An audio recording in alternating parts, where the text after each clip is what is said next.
Most people spend thousands of hours getting good at things that don't transfer, like playing games, for example, watching TV shows, scrolling on Instagram, and I'm not necessarily saying those are worthless, but what would happen if you applied even a fraction of that time to skills that genuinely make you difficult to compete with? So today I'm going to give you 5 of those skills, and the last one I genuinely believe is so powerful that if it was the only thing you ever developed, you'd be borderline untouchable. So stay tuned for that one. But for now, let's start right at the top. Now, most people, they optimize for entertainment over growth, and that just makes sense because we're human at the end of the day, and novelty is something that excites us.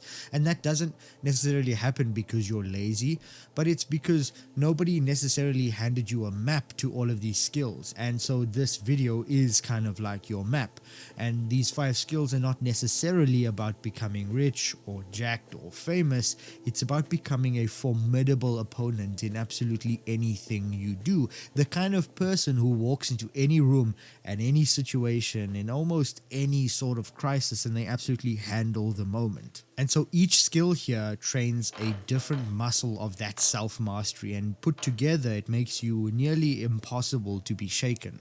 The first skill is what I call financial fluency, and it's not about getting rich, but it's about being financially literate in a world that punishes financial illiteracy.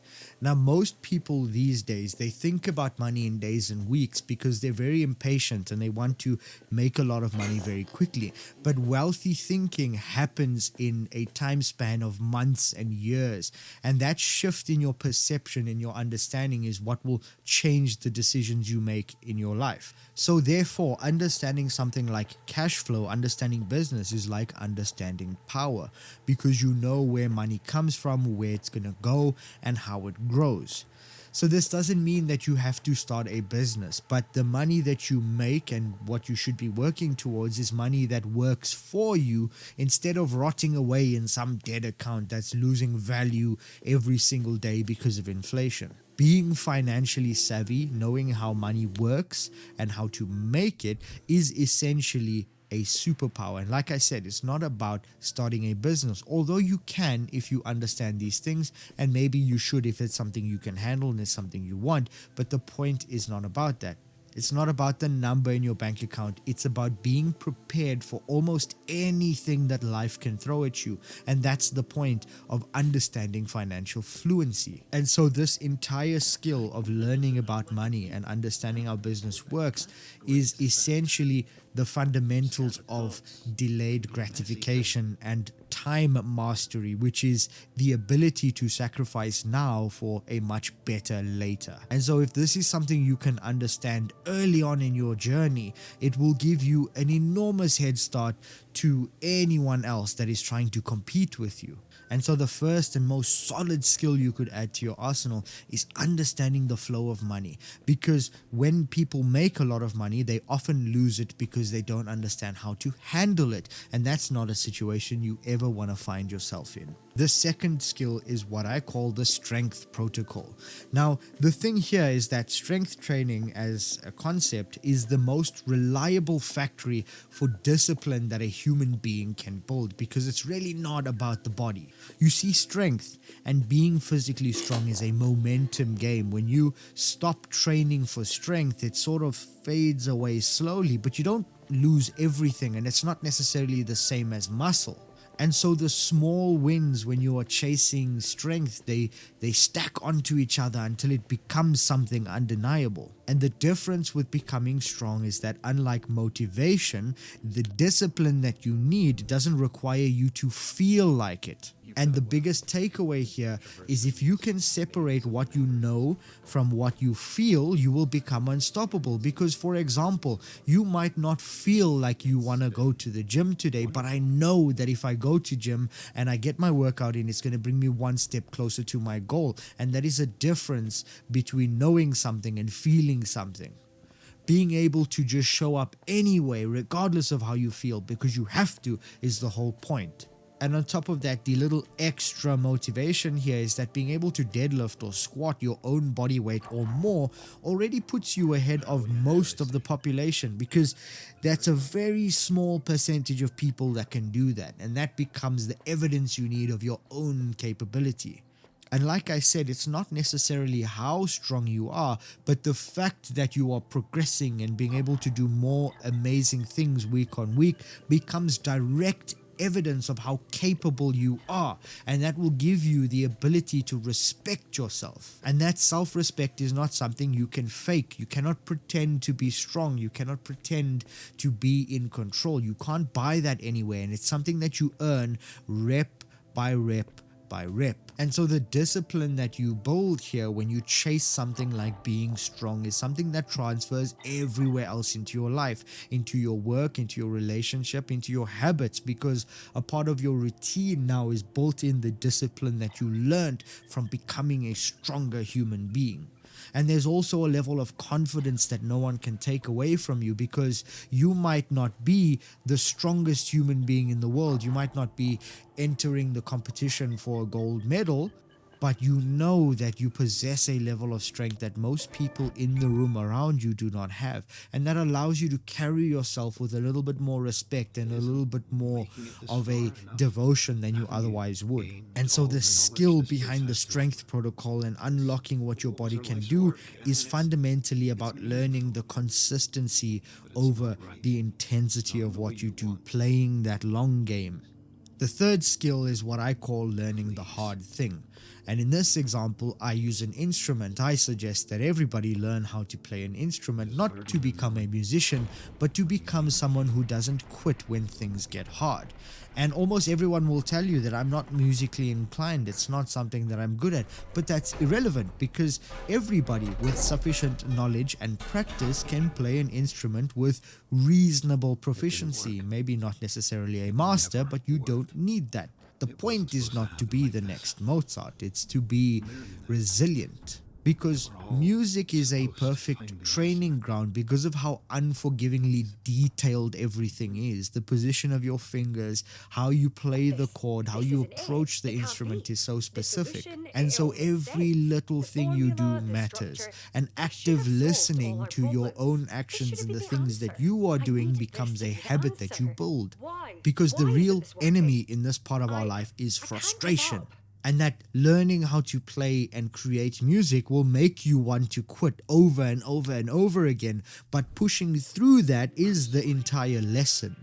And that is the baseline resilience from the skill, because everyone thinks that resilience is just being able to push through no matter what, but it actually doesn't work like that. You see, resilience is the test for how long it takes you to return to baseline. When I get extremely angry, how long am I angry for before I'm back to normal? When I'm extremely happy also, how long am I happy for before I'm back to normal? Because everything happens at baseline, and that's what you want to build. Being able to show up when you are bad at something and it's annoying you is a very rare skill to have, and not everyone can do it. A lot of people struggle with this. And being able to do that with things like learning an instrument is something that compounds into all these other parts of your life. Negotiations, learning new jobs, difficult conversations, these are all things that you train yourself not to fold under pressure. And so this skill about learning the hard thing is fundamentally about your emotional regulation and your resilience under frustration. And it doesn't have to be a musical instrument if you really hate the idea, but it could be something like golf that is inherently exceptionally difficult to be good at. And that's kind of the thing, is you want to pick something that's difficult to be good at, so when I am good at that thing, it's meaningful. Skill number 4 is what I call the connection code. Being able to connect with another human being is a skill, and most people treat this as if it's some kind of talent that you're either born with or you're not, but that's just not how it works. All human connection at its core is about relatability. Can I relate to something you say or something you do in order for me to forge that connection? You need a bridge between you and someone else, and that is a shared experience. And the hack that I'm trying to present to you is music. It is a universal bridge between you and any other person on this planet. Almost every single human being on earth has at least one song that they feel something about. Now, I got this idea from Dan Povenmire, the creator of Phineas and Ferb. He has this philosophy essentially that all music is good, but you just have to really listen and find out exactly what's good about it.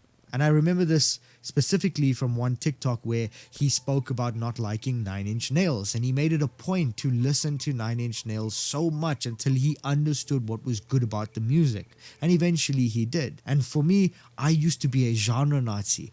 The only genre that I listened to was metal, and if it wasn't metal, it was shit. That was the mindset that I had. And then I learned to deliberately open myself up to everything, every genre from every country and every style of music you can think of, I have heard.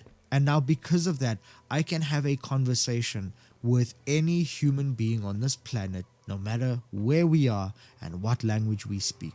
And that is because of this shared knowledge that allows me to meet them in their world. Almost every human being I have ever met in my life up until this point, I have asked the exact same question. What music do you listen to? To me, that is the most powerful conversation starter that probably everyone is not using.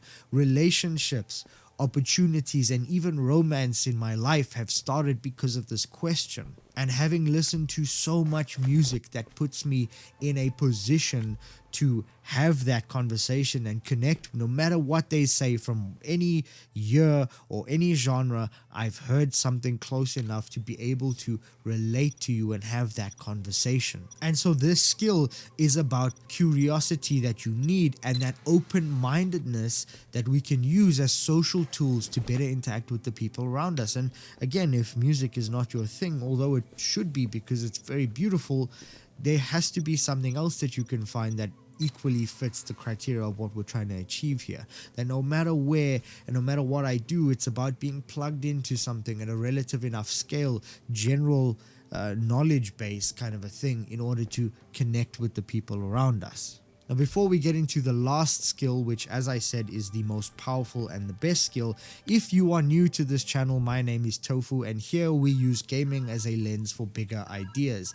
And this is what happens when you think deeply about psychology, success, mindset, and culture, and you also happen to love games. So if any of that sounds like a little bit of you, I would really appreciate it if you subscribe to this channel and leave a like if you've enjoyed what we've been talking about so far. And I'd also really love to hear your thoughts in the comments below. Now, the fifth skill is really interesting. It's one that I love the most. It's the one that I'm most knowledgeable about in my personal life, and it's something I think everyone should master. But before we talk about that, I just want to touch on why this is relevant to gamers and why I think gamers would make the most out of these skills, because I believe that what we do in our video games and the way we play them, it prepares us for the real world, because we get to practice the habits and the behaviors that success requires in the real world, except we get to do it in a very sort of compressed, simulated version of reality. And I've spoken about this a couple times in a few of my other videos, but this is why I think gamers are the most equipped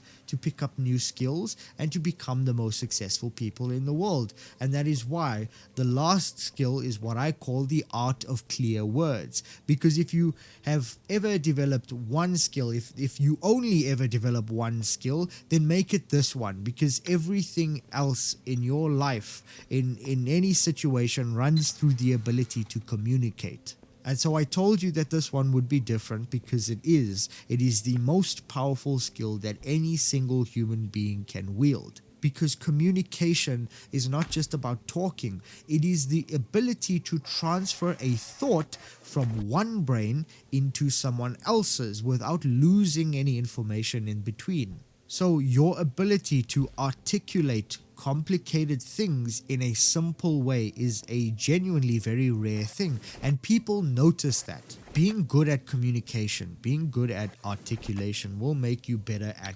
selling, negotiation, your relationships, conflict resolution, leadership, interviews.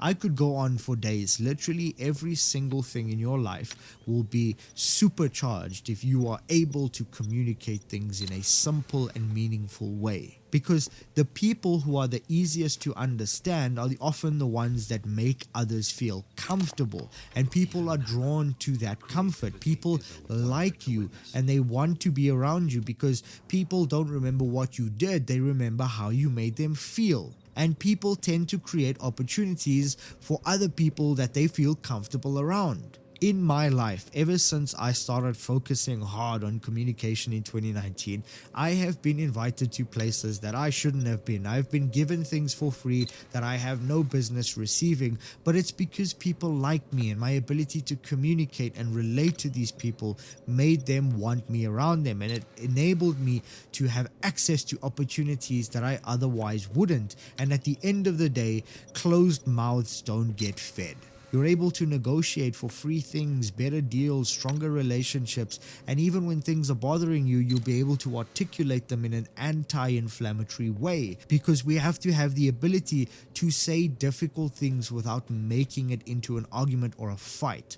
That is anti-inflammatory communication, and it is a trait of good leadership. Even if you're not going to lead a business, you are potentially going to lead a family one day. You're going to lead people to a shared goal or a similar vision or whatever it is that unites you all. And so what you're really learning here is that the confidence really comes from your delivery and how you say things, not necessarily just what you say, even though it's just as important.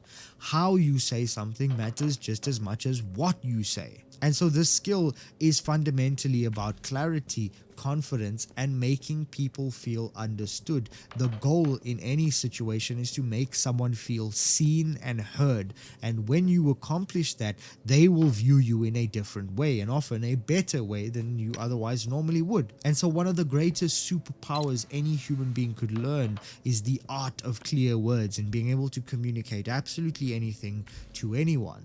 In the same way that I'm going to ask you to click open the description down below, where you will find a link to sign up to the lobby. Now, I'm not asking you to sign up to my emailing list, even though it would be amazing, but I am going to ask you to consider it. Maybe not subscribe just yet, but consider the benefit of having someone send you gaming related emails every single day, so you have something cool to think about and to talk about. And maybe you have one email in your inbox that absolutely isn't a bunch of bullshit, and maybe it's a little bit worth opening. So again, not asking you to sign up, even though I'd love it, but I'd ask you to strongly consider it. And if you do, I would love to see you on the inside.